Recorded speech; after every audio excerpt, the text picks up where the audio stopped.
विनायक दामोदर सावरकर एक कायर थे, देशद्रोही थे जो हमेशा अंग्रेजों के नौकर बन के रहना चाहते थे। ऐसा कहना है कुछ नेताओं का। ये देखा आपने, और इसमें आप देख लीजिए कि ये सावरकर जी की चिट्ठी है। आखिरी लाइन पढ़ना चाहता हूँ, अंग्रेजी में लिखी है तो मैं अंग्रेजी में बोल देता हूँ। I beg to remain sir your most obedient servant V D. Savarkar. Hindi में ट्रांसलेशन कर देता हूँ, सर मैं आपका नौकर रहना चाहता हूँ। जेल से हमें डर नहीं लगता। तुम लोग सावरकर की औलाद हो जिसने अंग्रेजों से माफी मांगी थी। राहुल गांधी सोचता है मेरा नाम सावरकर नहीं है, मेरा नाम गांधी है। डीयू के कुछ बच्चों ने तो सावरकर जी की मूर्ति पर चप्पल का हार ही पहना दिया।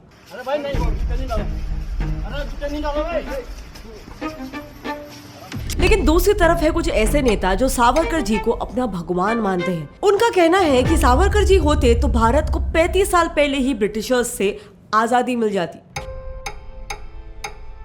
ये वीर सावरकर के ही संस्कार है जो राष्ट्रवाद को हमने राष्ट्र निर्माण के मूल में रखा है। क्या गांधी जी की वजह से आजादी 35 साल देर से मिली? बिल्कुल।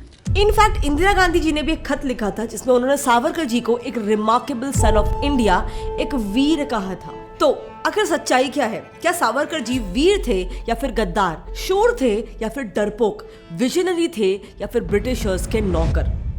और अगर वो शूरवीर थे तो इनकी वीरता की कथा आखिर किसने छुपाई? क्या उनके साथ इनजस्टिस हुआ? और अगर हाँ तो वो किसने किया? अगर सावरकर जी की आइडियोलॉजी से देश 1912 में ही आजाद हो जाता, 1912 तक हम इनको मार मार के भगा देंगे, तो क्यों हमें 35 साल बाद आजादी मिली? सावरकर माने तेज, सावरकर माने त्याग, सावरकर माने तप, सावरकर माने तत्, सावरकर माने तर्क, सावरकर माने तारुण्य, सावरकर माने तिलमिलाहट, सागरा प्राण तड़मड़ला। वेल, एक बात तो क्लियर है, आज 70 साल बाद तक सावरकर जी की कहानी 99% लोगों को नहीं पता है, और जिन्हें पता भी है उन्होंने अपने फायदे के लिए सावरकर जी की कहानी को तोड़ा और मरोड़ा है। और इसीलिए आज इस वीडियो में हम सावरकर जी की पूरी कहानी को डिटेल में समझेंगे। स्वतंत्र वीर विनायक दामोदर सावरकर वो पहले क्रांतिकारी थे जिन्होंने भारत को आजाद करने की मुहिम कांग्रेस से 31 इयर्स पहले यानी 1899 में ही शुरू कर दी थी। वो मजीनी की आइडियोलॉजी से इंस्पायर्ड थे जिन्होंने यंग इटली ग्रुप बना के वहां के छोटे छोटे फ्रेंच किंगडम्स के विद्रोह में आर्म्ड रेबिलियन किया था और इटली को एक करके उसे सही मायने में आजादी दिलाई थी। मात्सीनी ने अखंड इटली बनाया था, हम अखंड भारत बनाएंगे। इसीलिए यंग इटली से प्रेरणा लेकर उन्होंने साल 1904 में नासिक महाराष्ट्र में अभिनव भारत की स्थापना की। इस ग्रुप का सिर्फ एक ही मकसद था, ब्रिटिशर्स के खिलाफ एक आर्म्ड रेवोल्यूशन करना, यानी भारत से ब्रिटिश सरकार को हथियार के दम पर बाहर निकालना। अब ये कर पाने के लिए 3 चीजें जरूरी थी। एक, देश के हर युवा में आर्म्ड रेवोल्यूशन की आइडियोलॉजी यानी हथियार बंद क्रांति की आइडियोलॉजी को फैलाना। दूसरा, ब्रिटिश विरोधी सरकारों से यानी फॉरेन आर्मी से मदद लेना। और तीसरा, इंडिया में क्रांतिकारियों को हथियार सप्लाई करना। अपने इस प्लान को एग्जीक्यूट करने के लिए 1906 में सावरकर जी खुद लंदन गए। लंदन आते ही उन्होंने सबसे पहले फ्री इंडिया सोसाइटी की शुरुआत की, जिसका भी यही मकसद था, अंग्रेजों को भारत से खदेड़ना। यस, उन्होंने लंदन आते ही अंग्रेजों की जमीन से ही बगावत करना शुरू कर दिया था।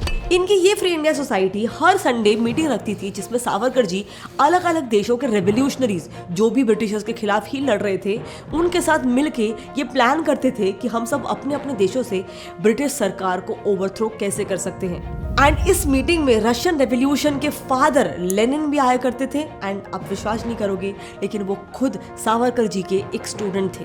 बेसिकली सावरकर जी भारत में एक बड़े क्रांति की बीज बो रहे थे। वो नकली किताबों में पिस्टल्स और वेपन्स को इंडिया में स्मगल किया करते थे। बॉम्ब बनाना सीखकर भारत में उन्होंने कई सारे बॉम्ब फैक्ट्रीज तक खोल दी थी। और सबसे इंपॉर्टेंट बात, उन्होंने कई सारी किताबें, आर्टिकल्स लिखी जिसके थ्रू वो अपने स्वतंत्र भारत की इस विचार को देश भर में फैला रहे थे। और ये काम भी कर रहा था। धीरे धीरे उनकी ये आइडियोलॉजी भारत के हर इंसान तक पहुंच रही थी, जिसके बाद कुछ भारतीयों ने इंडिया में सीक्रेटली बॉम्ब्स बनाने की फैक्ट्रीज तक शुरू कर दी थी। और कई भारतीयों ने इससे इंस्पायर होकर लोन वुल्फ अटैक्स कंडक्ट करना शुरू कर दिया था। लोन वुल्फ अटैक का मतलब ये हुआ कि एक क्रांतिकारी अकेले एक या कुछ ब्रिटिशर्स के ऊपर हमला करके उनको मार डालता था और ऐसे अटैक्स पूरे भारत में काफी बढ़ गए थे। जैसे कि 1908 में हुआ खुदीराम बोस जी का अटैक, जिन्होंने ब्रिटिश जज पर हमला किया। 1909 में मदन लाल ढींगरा ने उनके फॉरेन सेक्रेटरी को मार दिया। 1910 में कान्हेरे, 1931 में भगत सिंह और 1940 में उधम सिंह। मानो सिर्फ एक इंसान की आइडियोलॉजी से पूरा का पूरा भारत अंग्रेजों के खिलाफ हथियार उठाने लग गया था। इसके बाद उन्होंने ब्रिटिश सरकार में काम कर रहे हमारे इंडियन सोल्जर्स को भी जगाना शुरू कर दिया। वो चाहते थे कि सारे इंडियन सिपाही जो ब्रिटिश आर्मी में काम कर रहे हैं वो एकजुट हो और अंग्रेजों पर हमला करें। ऐसा करने के लिए उन्होंने कई किताबों की कॉपीज गुरमुखी और पंजाबी भाषा में ट्रांसलेट करके सिपाहियों तक पहुंचाई, स्पेशली सिख सिपाहियों तक पहुंचाई। लेकिन बस भारत ही नहीं, सावरकर जी ने यह आइडियोलॉजी भारत के बाहर भी फैलाना शुरू किया और उन्होंने ही फॉरेन देशों से इंडिया के इंडिपेंडेंस के लिए मदद मांगना भी शुरू किया था। उन्होंने अभिनव भारत के ब्रांचेस धीरे धीरे इंग्लैंड, फ्रांस, जर्मनी, अमेरिका जैसे देशों में शुरू कर दिया था, जिन ब्रांचेस के मेंबर ने रशिया, आयरलैंड, इजिप्ट और चाइना जैसे बड़े बड़े रेवोल्यूशनरी फोर्सेस से मिलकर एक फ्रंट शुरू किया, एंटी ब्रिटिश यूनाइटेड फ्रंट। क्योंकि सावरकर जी जानते थे कि ये बाकी सारे कंट्रीज का भी सपोर्ट भारत को अंग्रेजों के खिलाफ लड़ने में मदद करेगा। इनफैक्ट जब 1940s में सावरकर जी नेताजी सुभाष चंद्र बोस से भी मिले, तब भी उन्होंने नेताजी को बताया कि इंडिया से बाहर जाओ और ब्रिटिश विरोधी देशों से इंडिया के लिए मदद मांगना शुरू करो। इस दौरान माहौल ऐसा बन गया था कि ब्रिटिशर्स सावरकर जी को द डेंजरस सावरकर कह के बुलाया करते थे। Frankly, sir, he's the most dangerous man I've ever met. और ये बात सावरकर जी को भी पता चल गई थी और इसीलिए वो लंदन से उस दौरान पेरिस शिफ्ट हो गए थे। लेकिन क्योंकि ब्रिटिशर्स को उनका पता नहीं मिल पा रहा था, वो उन्हें नहीं पकड़ पा रहे थे, तो इस कारण से उन्होंने अभिनव भारत के क्रांतिकारियों को पकड़कर उन्हें टॉर्चर करना शुरू कर दिया। लेकिन अपने साथियों को सजा मिलती हुई देखकर सावरकर जी फिर से लंदन आए और सामने से उन्होंने सरेंडर कर दिया।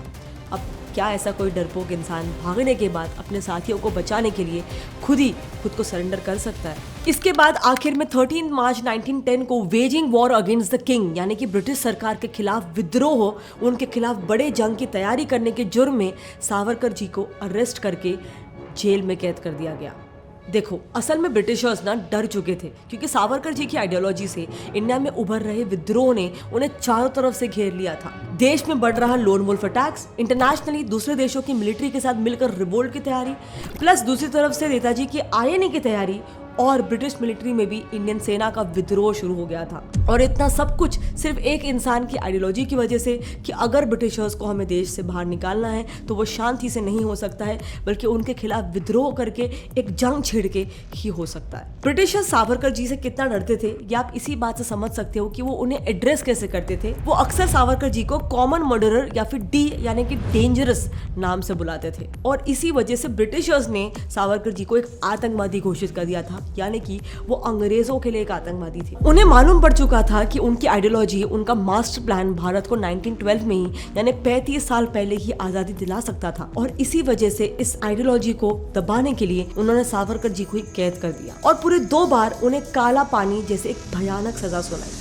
सावरकर जी वो पहले इंसान है जिन्हें अपने जीवन काल में 2 बार काला पानी की सजा सुनाई गई। और आप सब वो कहावत जानते ही होंगे कि एक बार मौत आ जाए पर काला पानी की सजा ना आए, क्योंकि वो जेल नरक से कम नहीं था। सोचो इस नरक में सावरकर जी को किस हद तक सजा दी होगी। वो ऐसी जगह थी जहाँ कई दिनों तक पानी पीने तक नहीं मिलता था। उन्हें वहाँ पर तेल निकलवाया जाता जिसके लिए उन्हें बैल की तरह बांधा जाता और उनसे पूरा दिन बस गोल गोल चक्कर लगवाया जाता, वो भी बिना रुके, क्योंकि एक बार रुकने पर उन्हें कोड़ों की मार पड़ती थी। कई दिनों तक उन्हें बैठने नहीं मिलता था, सिर्फ खड़ा रखा जाता था, सड़ा गला खाना खिलाया जाता था। वो जिस सेल में कैद थे वहाँ कोई वॉशरूम भी नहीं था और इसीलिए उनको वही खाना, वही सोना और वही शौच करना पड़ता था। कभी उन्हें 24 घंटे जंजीरों में जकड़ा जाता तो कभी उन्हें 6-6 महीने तक एकांत कारावास दिया जाता। अब इतना जुल्म सहने के बाद बड़े से बड़ा आदमी भी सहम जाएगा, झुक जाएगा, पर सावरकर जी वीर थे, सहनशील थे। वो ना गोरों से डरे और ना ही काला पानी से। तो अब सवाल ये है कि सावरकर जी ने लेटर क्यों लिखा जहाँ पे उन्होंने कहा कि मैं ब्रिटिशर्स का गुलाम बन के रहने के लिए तैयार हूँ। क्या सच में सावरकर जी डर गए थे उनसे? तो देखो, इस बयान के पीछे कारण है ये लेटर जो 14 नवंबर 1913 में सावरकर जी ने होम सेक्रेटरी रेजिनाल्ड क्रैडोक को लिखा था। इसमें वो अंग्रेजों से कह रहे हैं, I am ready to serve the government in any capacity they like, where else can the prodigal son return but to the parental doors of the government. I beg to remain, sir, your most obedient servant. V D Savarkar. अब अगर इस letter को बिना कोई context के समझे तो ऐसा जरूर लगता है कि सावरकर जी अंग्रेजों के गुलाम थे, लेकिन पूरा कॉन्टेक्स्ट समझना इंपॉर्टेंट है। इस लेटर के पीछे उनकी दो स्मार्ट स्ट्रैटेजीज थी, दो रीजंस थे। पहला, ऑटोमन एम्पायर का खतरा। सावरकर जी वो विजनरी इंसान थे जो भारत में आने वाला एक और बड़ा खतरा को पहले से ही पहचान चुके थे। ये बात 1919 से लेकर 1922 के बीच की है, जब पूरे इंडिया में खिलाफत मूवमेंट अपने पीक पे था। अब इसी दौरान हमारे इन 3 फ्रीडम फाइटर्स, जिसमें से मौलाना आजाद भी थे, उन्होंने टर्की के कैलिफ और अफगान के आमिर को लेटर लिख के इनवाइट किया कि वो इंडिया आए, यहाँ से ब्रिटिश राज हटाए और भारत में एक इस्लामिक रूल स्थापित करें। लेकिन सावरकर जी देख चुके थे कि मुगल राज में इंडिया की क्या हालत हुई थी, इसलिए उन्होंने सोचा कि उस वक्त इंडिया के लिए इस्लामिक रूल से बेटर ब्रिटिश रूल है। और ऊपर से उस वक्त ब्रिटिश मिलिट्री में मुस्लिम सोल्जर्स का परसेंटेज भी काफी हाई था। तो सोचो, अगर इस्लाम इन्वेजन इंडिया में होता तो काफी हाई चांसेस थे कि मुस्लिम सोल्जर्स उस रूल को सपोर्ट करते, कैलिफ को सपोर्ट करते। और इसीलिए सावरकर जी ने अपने खत में ये कहा कि मैं आपकी शासन के दायरे में ही रहकर ही अपना काम करूंगा और अपने हिंदू भाइयों को भी ब्रिटिश मिलिट्री में भर्ती होने के लिए फोर्स करूंगा। और ऐसा उन्होंने करवाया भी। हिंदुओं को उन्होंने आर्मी में भर्ती किया। वो एक और बात भी जानते थे कि देश आज़ाद होते ही उसका बंटवारा होगा और ये होते ही पाकिस्तान भारत पे हमला कर देगा, और तब भी यही हिंदू सोल्जर्स इंडिया को बचाएंगे। और सरप्राइजिंगली ऐसा ही हुआ। पार्टीशन होने के बाद जब पाकिस्तान ने हम पर हमला किया, तब उस वॉर में हमारे इन्हीं सोल्जर्स ने हमें जीत दिलवाई।